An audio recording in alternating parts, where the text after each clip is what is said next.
تو حضرت امام علی ابن ابی طالب نے اسے اس کے پہلے سوال کا جواب دیا کہ اے بندہ خدا، تمہارے پہلے سوال کا جواب یہ ہے کہ جس طرح انسان اس زمین پہ بیت اللہ کا طواف کر کے حج ادا کرتے ہیں، تو بالکل اسی طرح اللہ نے آسمانوں میں بھی اپنے فرشتوں کے لیے ایک قبلہ و کعبہ بنایا ہے جس کا نام بیت المعمور ہے، اور اس کائنات میں سب سے پہلا حج فرشتوں کے سردار حضرت جبرائیل علیہ السلام نے بیت المعمور میں ہی ادا کیا۔ تمہارے دوسرے سوال کا جواب یہ ہے کہ کیا اس زمین پہ بھی دوزخ کی کوئی وادی ہے؟ تو اے بندہ خدا، اللہ نے اس زمین پہ بھی گناہگار لوگوں کے لیے دوزخ کی وادیوں میں سے ایک وادی جس کا نام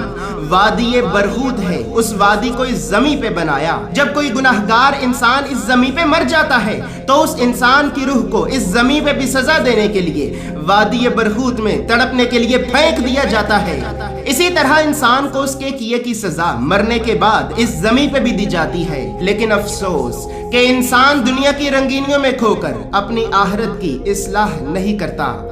تمہارے تیسرے سوال کا جواب یہ ہے کہ وہ چار چیزیں کہ جن کا جی کبھی نہیں بھرتا۔ تو اے بندہ خدا، ان چار چیزوں میں سے پہلی چیز یہ زمین ہے۔ اس زمین کا جی بارش سے کبھی نہیں بھرتا، اسی طرح آنکھ کا جی دیکھنے سے، عالم کا جی علم سے، اور عورت کا جی مرد سے کبھی نہیں بھرتا۔ اور اے بندہ خدا، اللہ کی وہ مخلوق کہ جس مخلوق پہ لوگوں نے جھوٹ باندھا، تو وہ مخلوق وہ بھیڑیا تھا کہ جس بھیڑیا پہ یوسف علیہ السلام کے بھائیوں نے اپنے والد یعقوب کے سامنے یہ جھوٹ باندھا کہ اے بابا، ہمارے بھائی یوسف کو بھیڑیا کھا گیا ہے۔ اسی طرح یوسف علیہ السلام کے بھائیوں نے اس بھیڑیے پہ جھوٹ باندھا، لیکن وہ بھیڑیا نہ ہی جن ہے، نہ ہی انسان، اور نہ ہی فرشتہ۔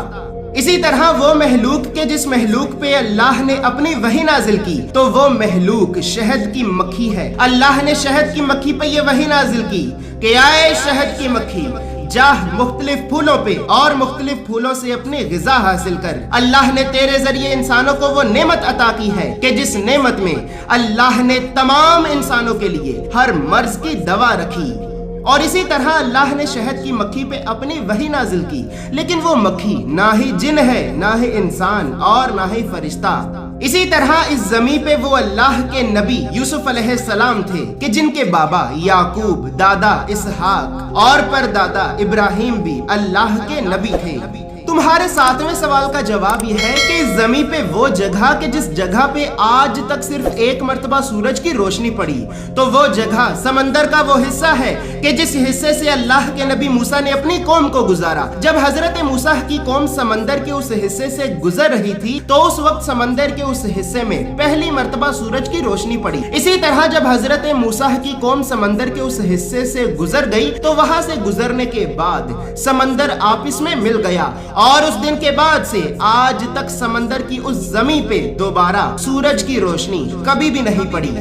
تمہارے آٹھویں سوال کا جواب یہ ہے کہ لوگ بدھ کے دن کو اتنا منحوس کیوں کہتے ہیں؟ تو اے بندہ خدا، لوگ بدھ کے دن کو اتنا منحوس اس وجہ سے کہتے ہیں کیونکہ اسی دن قابیل نے حابیل کو قتل کیا، اسی دن اللہ نے قوم لوط پہ آسمان سے عذاب نازل کیا، اسی دن فرعون نے ہزاروں لاکھوں دودھ پیتے بچوں کو بے دردی سے ذبح کیا، اسی دن یوسف علیہ السلام کو زندہ میں ڈالا گیا، اسی دن اللہ کے رسول کی تکذیب کی گئی، ان کے دانت مبارک کو شہید کیا گیا، اسی دن اللہ کے نبی ابراہیم کو آگ میں ڈالا گیا، اور اسی دن اللہ کے نبی یحییٰ علیہ السلام کو دو حصوں میں تقسیم کر کے بے دردی سے شہید کیا گیا۔ بس اسی وجہ سے لوگ اس دن کو اتنا منحوس کہتے ہیں کیونکہ اسی دن اللہ کے نبیوں کی بے دردی سے تکذیب کی گئی۔ اور اے بندہ خدا، جنت میں جنتی لوگ عربی زبان میں بات کیا کریں گے، اور اگر تم جنت میں جانا چاہتے ہو تو بس اتنی سی بات یاد رکھنا کہ اس دنیا میں جو فقیر ہے در حقیقت